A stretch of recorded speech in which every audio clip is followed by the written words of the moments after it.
2024 का दंगल जारी है और लोकसभा के बाद अब विधानसभा की बारी है और इसी कड़ी में गोहाना विधानसभा में नित नए कार्यालय रोज खुल रहे हैं। आज जो है राकेश कुमारी मलिक ने अपने कार्यालय का उद्घाटन किया है और गोहाना की जो क्रीम है, बीजेपी की क्रीम है, वो आज यहाँ पे मौजूद है। ऐसा नज़ारा पहली बार देखने को मिल रहा है कि कोई बीजेपी का वर्कर कार्यालय खोल रहा है और गोहाना की सारी बीजेपी की क्रीम यहाँ पे है।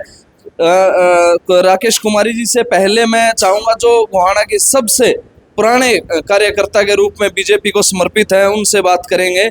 कैसा लग रहा है जी? मतलब आज वो दिन है, आपने वो दिन भी देखा होगा, कभी बीजेपी का अस्तित्व नहीं था, लेकिन आज जो है टिकटार्थियों की भरमार है। आज का ये माहौल देखकर मुझे बहुत खुशी होती है। मैंने बहुत ज़माना देखा है, लगभग 60 साल से मैं पार्टी में काम कर, 60 सालों से भारतीय जनसंघ जनता पार्टी और भारतीय जनता पार्टी, और 60 साल के जीवन में पार्टी तेजी से आगे बढ़ी और आज पार्टी की ये स्थिति है कि घर घर बीजेपी, हर घर बीजेपी, चाहे झोपड़ी हो, चाहे खेत खलियान हो, चाहे कोई फैक्ट्री हो, कोई उद्योग हो, सब जगह बीजेपी कार्यकर्ता मिलेंगे। और एक आवाज़ है,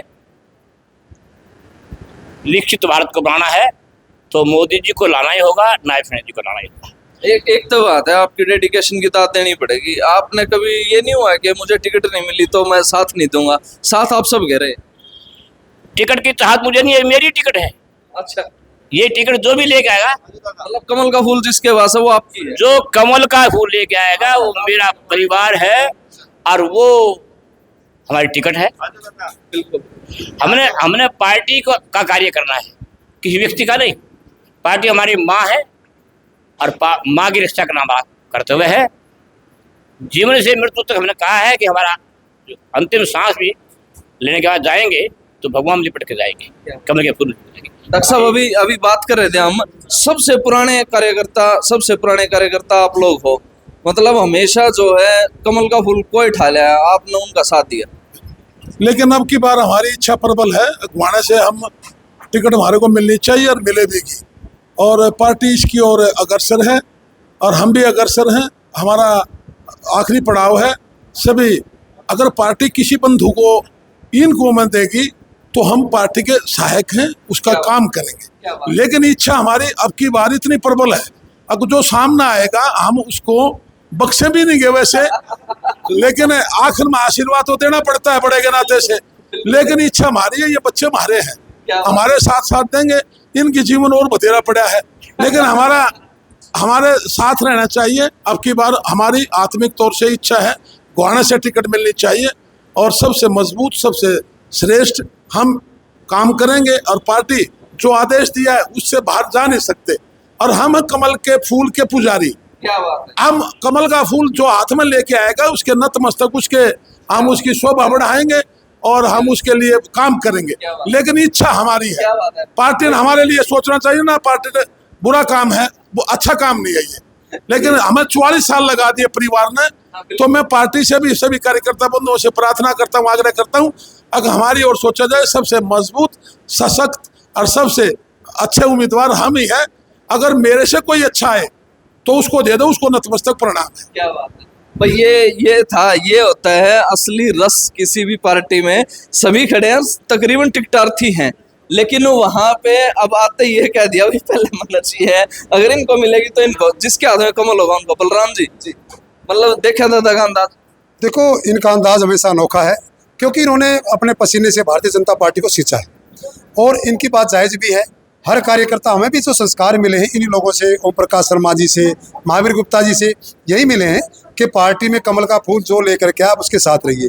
अगर इनके पार्टी विश्वास जताती है, हम इनके साथ दिन रात खड़े हैं, हम आशीर्वाद भी लेंगे और काम भी करेंगे। हमारी बहन ने आज ऑफिस खोला, पहले तो मैं शुभकामनाएं देना चाहूँगा बहन राकेश कुमारी मलिक को कि आप आगे बढ़े निरंतर, और पार्टी आप पे विश्वास करेगी, आपको टिकट देगी, आपका भाई आपके साथ दिन रात खड़ा होगा और मेहनत करके पार्टी को आपके आगे बढ़ाएंगे। और दूसरा जो है कि सबसे खुशी की बात ये देखिए, जैसे आपने महावीर गुप्ता जी से क्वेश्चन किया कि भाई आप उस टाइम क्या था, क्या है, जो भारतीय जनता पार्टी की नीतियां हैं उस पर लोगों ने विश्वास करके ना आदरणीय मोदी जी को तीसरी बार सत्ता में दिया। पंडित नेहरू के बाद तीसरी बार अगर, क्योंकि उस टाइम पे लोग अनपढ़ थे, आज लोग पढ़े लिखे हैं, आज वोट सोच समझ के देते हैं, तो मोदी जी को जो पढ़ी लिखी जनता ने जो वोट दिया है और तीसरी बार मैंडेट दिया है, वो बहुत खुश होकर, नीतियों से खुश होकर दिया है। इसी तरह गोहाना हरियाणा के अंदर भी जैसे नायब जी की सरकार है, वो तीसरी बार फिर आने जा रही है, तीसरी बार भारतीय जनता पार्टी की सरकार हरियाणा में आएगी, उसके लिए लोगों में एक जुनून है। इसीलिए जो आपके शब्द थे कि भी अनेक ऑफिस खुल रहे हैं, कार्यालय, लोग तभी टिकट मांगते हैं जब उसके अंदर कुछ दम होता है। नहीं तो ऐसी भी पार्टियां हैं, जसपा पार्टी है, कोई उसकी ऑफिस खुला देखा है आपने? आम आदमी पार्टी है, कोई ऑफिस खुला देखा है आपने? नहीं खुलेगा। कांग्रेस से कितने को ऑफिस खुले हैं? क्योंकि कांग्रेस खुद ही भी उलझी हुई है, उनका संगठन नहीं है, धरातल पे नहीं है, मंडल अध्यक्ष नहीं है, हल्का अध्यक्ष नहीं है, जिला अध्यक्ष कुछ नहीं है। भारतीय जनता पार्टी का कार्यकर्ता बूथ से लेकर के श्रेष्ठ से श्रेष्ठ कार्यकर्ता आपने देखा यहाँ पे खड़े हैं। अगर छोटे से छोटा कार्यकर्ता कार्यालय खोलता है, उसके साथ बड़े कार्यकर्ता आशीर्वाद देंगे, तुरंत आते हैं। हम मिलजुल के काम करेंगे, मिलजुल के बिल्कुल कमल को खिलाएंगे। आप देखना गोहाना में अब की बार कमल अवश्य खिलेगा। आप ये बात कह रहे हो, जगबीर मलिक जी को है, चाहे हमारा कार्यकर्ता ना हो या आपका जो पदाधिकारी ना हो, कोई दिक्कत नहीं है, विधायक हमें बनाए। देखिए मैं बताऊं आपको, वो झूठ की राजनीति करते हैं। उन्होंने क्या किया कि हम आरक्षण को बोला, मोदी जी आरक्षण को उसको संविधान बदलेंगे। सबसे ज्यादा संशोधन जो है कांग्रेस राज में हो, ना कि बीजेपी राज में। संशोधन तो बाबा साहब ने लिखा है कि संशोधन होंगे, फ्लेक्सिबल है, हमारे फ्लेक्सिबिलिटी है हमारे संविधान के अंदर। कॉन्स्टिट्यूशन में बदलाव समय के अनुरूप होते रहते हैं। उन्होंने झूठ बोला कि बदलेंगे, लोग समझ गए उसको, लेकिन कुछ लोग नहीं समझ पाए, उन्होंने वोट दे दी। लेकिन ये देखो ना कि जो लोग 542 में से 99 पे खुश हो रहे हैं, 10 में से 5 आई उनके पास विपक्ष का पद तक नहीं था। विपक्ष का जो जिम्मेवारी थी, विपक्ष के नेता का पद नहीं था। आज विपक्ष का दायित्व होगा, वो खुश हो रहे हैं। वो किस लिए आया? आप देखो ना, किस 99 में आया कुल। और जो कह रहे हैं, अब वो झूठ बोलना चाह रहे हैं। यहाँ पे 5 बार के विधायक हैं। मैं जगबीर जी का सम्मान करता हूँ, हमारे बड़े हैं, आदरणीय हैं, सम्मान करता हूँ, लेकिन उनको इस आवेश में नहीं रहना चाहिए कि कांग्रेस अब निरंतर चलेगी। ना कांग्रेस सत्ता के नज़दीक है, ना कांग्रेस सत्ता में आएगी। उनका जो वोट परसेंटेज है वो देखिए और हमारा देखिए।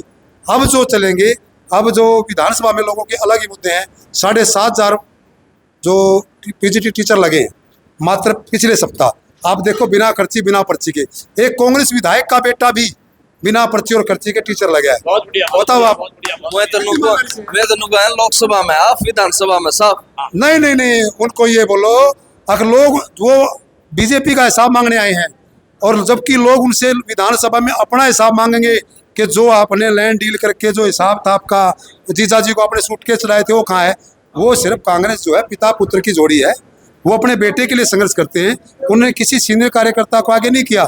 अमेरिका से बोला कि अपने बेटे को लोकसभा की सीट चुनाव लड़ाया, फिर वहाँ से श्री कृष्ण हुड्डा जी को विधानसभा से भगा करके कलोई से उस सीट पे कब्जा किया, फिर बड़ौदा हल्का से श्री कृष्ण हुड्डा को निकाल दिया, जीता हुड्डा को निकाल दिया। वो तो अपने बेटे को स्थापित करने जा रहे हैं।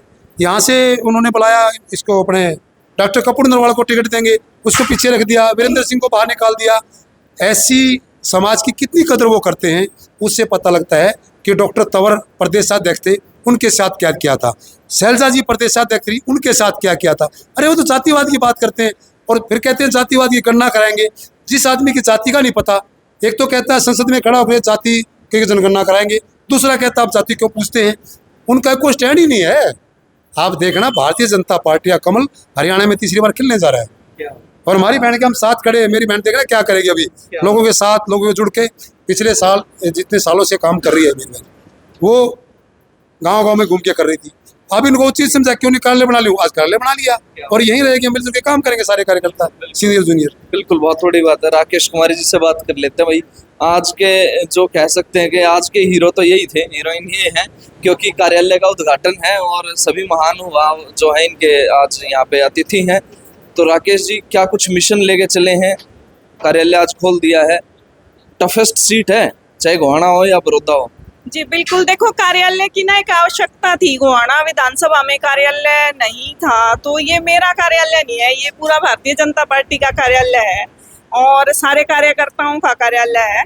और सब कार्यकर्ता यहाँ बैठ के और अपना जो भी जनता की समस्याएं हैं उनका समाधान करेंगे और करवाने का प्रयास करेंगे। तैयारी कितनी है? आप भी चाहते हो टिकट?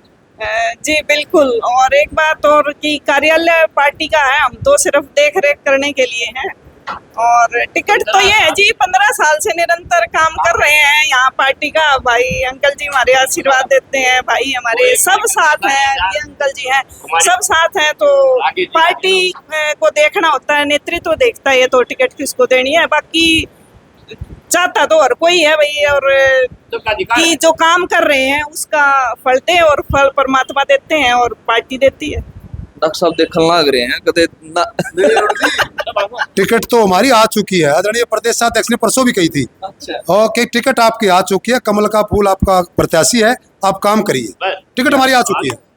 हाँ, हम तो सिर्फ बिल्कुल कमल का फूल जिसको हाथ में पार्टी दे देगी टिकट इसीलिए। माता की भारत माता की भारतीय जनता पार्टी जिंदाबाद जिंदाबाद जिंदाबाद भारतीय जनता पार्टी जिंदाबाद जिंदाबाद जिंदाबाद।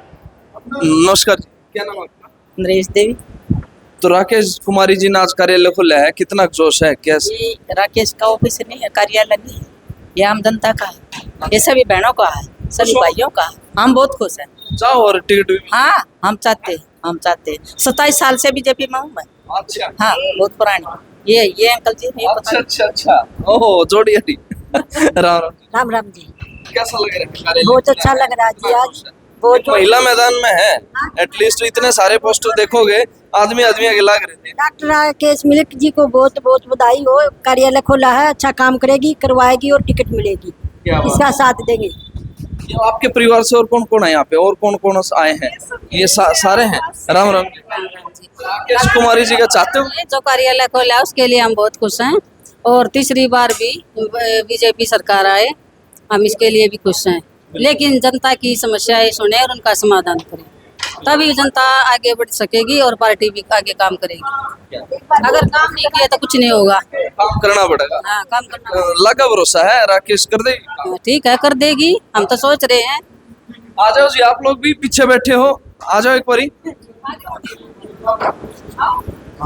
बड़ा जोश है, सभी महिलाएं भी हैं और खुशी हो रही है इनको कि बहुत सारे पुरुष कैंडिडेट्स के बीच में एक महिला भी है जो कह रही है कि हाँ मुझे भी टिकट चाहिए। देखिए, महिलाओं को अपनी बात जो है ज़्यादा सुविधापूर्वक बता सकती हैं, और आपस में ज़्यादा अच्छे से उन पे समझा भी जा सकता है। एक महिलाओं की बात को ज़्यादा अच्छे से समझ सकती है।